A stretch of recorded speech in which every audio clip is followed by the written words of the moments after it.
Most people live their entire lives believing they're free. They wake up, choose their clothes, choose their job, choose their friends, choose their politics, choose their beliefs, and never notice that every one of those choices was preloaded long before they were born.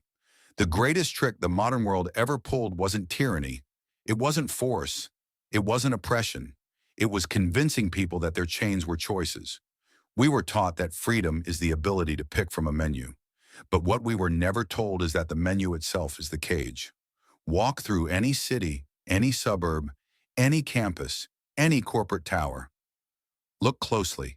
You'll see the same blueprint repeating: get an education, get a job, get a house, get married, retire, die. This is the loop, the cycle, the invisible track that billions of people run on, believing they designed it themselves. But the truth is brutal. We inherited a world designed by the industrial age, perfected by governments, enforced by economic necessity, and the most dangerous prisons are the ones people never realize they're in. My dad talks about the four pillars: education, job, business, investment. On the surface, it sounds wise, stable, responsible. But these pillars were never built for sovereignty. They were built for the stability of the system itself. Education doesn't teach autonomy. It teaches obedience. Stand in line, raise your hand, follow instructions, memorize answers. Don't question authority. Get the right answer, not the true one. It trains compliance, not curiosity. Jobs are controlled survival. A job gives you just enough money to live, just enough comfort to tolerate dissatisfaction, just enough fear to keep you dependent. That isn't freedom. That's stability with boundaries. Business is sold as independence. But most people don't own businesses.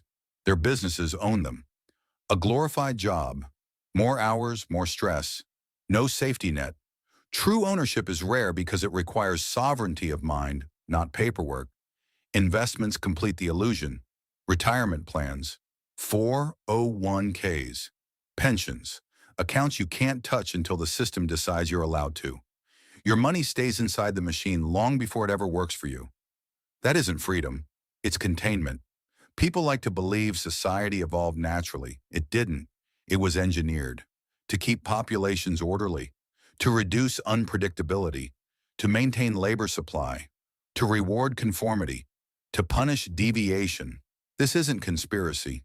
It's economics. Chaos is expensive. Free thinkers disrupt markets. Autonomous individuals can't be controlled. So the world built a life path that feels personal, but works universally. Get a degree, get a job, stay employed, pay taxes, own a home, stay predictable. Everything looks voluntary. Nothing actually is.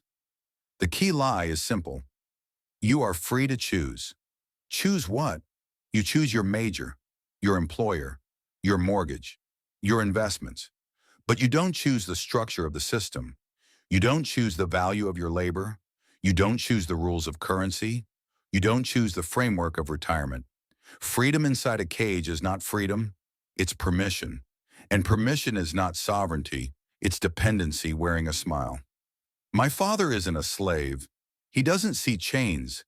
He sees accomplishments. Because he mastered the system, he played by its rules and won within its boundaries.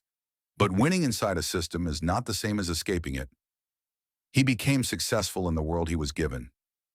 You are trying to build a world that doesn't exist yet. That's the difference. The information age broke the spell. For the first time in history, we can see the system, study the system, question the system, build outside the system. The internet cracked the illusion. Web3 shattered it. Because Web3 doesn't just decentralize money, it decentralizes identity, power, ownership, thought. The industrial age taught, be part of the machine. The information age teaches, build your own machine. That difference is everything. So what is real freedom? Not a job, not a salary, not a house, not a pension, not a title, not a retirement plan. Real freedom is the ability to choose your path without depending on a system that profits from your obedience. Real freedom is ownership of time, income, skill, identity, destiny. Real freedom is sovereignty, and sovereignty begins the moment you realize the world is not what it tells you it is. You are not who the world tells you to be. Most people will never see this. They are comfortable inside the simulation. You saw through it. And once you see the architecture, you can never unsee it.